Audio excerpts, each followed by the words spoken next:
to the Work Placement Interviews mini-series, Episode 5, Accommodation Discussions.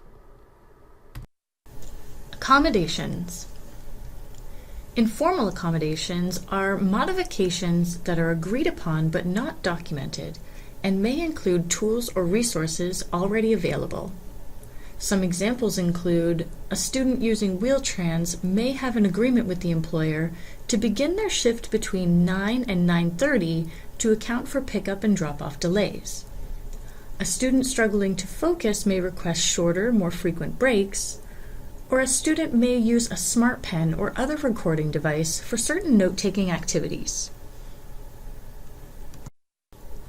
Formal accommodations are modifications that are documented and may require new tools or resources to be provided. Some examples include a student that is deaf or hard of hearing may request to have an interpreter present for trainings and meetings. A student with a processing limitation may request complex instructions be communicated in writing, or a student with low vision may need a specific software installed at their workstation. Remember that accommodations must be reasonable. This is a term often used in industry. This means that accommodations will only be implemented to remove a barrier preventing a person with a disability from performing certain work tasks. Personal preferences like placement location are not considered reasonable accommodations.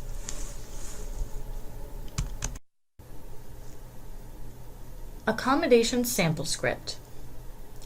If you're disclosing a disability to an employer during the interview, there's no one specific time to bring up that conversation.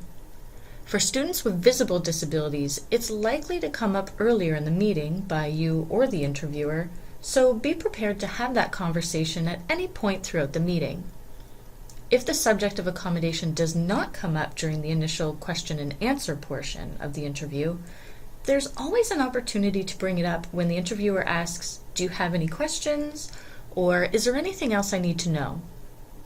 Plan to introduce accommodation discussions after you've both answered all the placement-specific questions. As discussed earlier, the purpose of an interview is to focus on your skills and strengths. It's important to address functional limitations briefly and keep the focus on solutions that will allow you to perform your work tasks. Remember that you're not required to disclose your clinical diagnosis, though you can if you feel comfortable doing so, but you will need to address what the barriers are and what accommodations will work best for you. Here's a sample script of a student requesting accommodations for placement. I have a neurological disorder that can sometimes interfere with my ability to process and record information at the same time. I have found that using a smart pen to record notes that I can go back and review later helps, and using a recorder for non-confidential meetings so I don't miss important information. I've used these in my classes to complete assignments and projects and find I'm able to do my best work when I have these tools to keep me on track.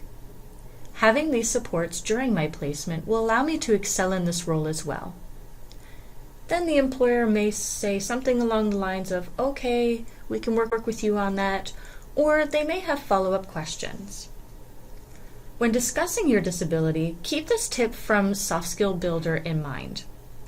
Approach the discussion of your disability in a positive way. If you assume an unfavorable reaction, you will likely come across as negative and defensive. Additionally, a confident and upbeat attitude on your part will help to put the employer at ease. There's no benefit to having an employer who's uncomfortable with your disability. If you're unsure what to say, use the accommodation form you co-created with your consultant to guide the discussion and explain the solutions you're proposing. Be sure to practice how you'd like to discuss this with your consultant or your career advisor if you're feeling nervous. This concludes our video on placement interview preparation. Hope you found it helpful. If you do still have questions, please meet with your placement coordinator, accessibility consultant, or your career advisor.